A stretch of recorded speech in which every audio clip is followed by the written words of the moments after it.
আল্লাহর রসুল বৈশা আছেন তো জিবরিল আলাইহিস সালাম হাসতে হাসতে আসছে, বড় খুশি আজকে।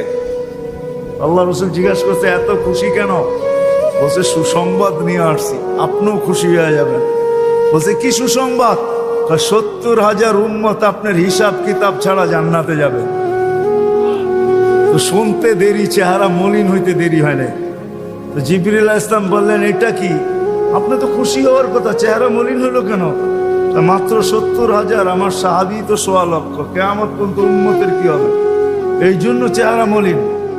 আপনি কি নিতে রাজি না? বা নিতে রাজি না এই কথা বলতেছি না, কিন্তু ভাবতে হবে এটা বলতে পারি। ভাইবা দেখি নিব কি নিব না। তো পাশে ওমর রাদিয়াল্লাহু তাআলা আনহু বসা, বলছে ওমর নিব 70,000 বিনা হিসাব কিতাবে জান্নাতে যাবে। কয় না, 1.25 লক্ষ তো আমরাই, কিয়ামত পর্যন্ত মানুষের কি হবে? তো বলছে মশওয়ারা হয়ে গেছে, নিতে পারি না, আল্লাহকে বলো বাড়ায়া দিতে। তা আল্লাহ পদ্ধতি দিয়া দিয়েছেন, বন্ধু বাড়ানো যাবে না, কিন্তু আপনাকেও নারাজ করা যাবে না।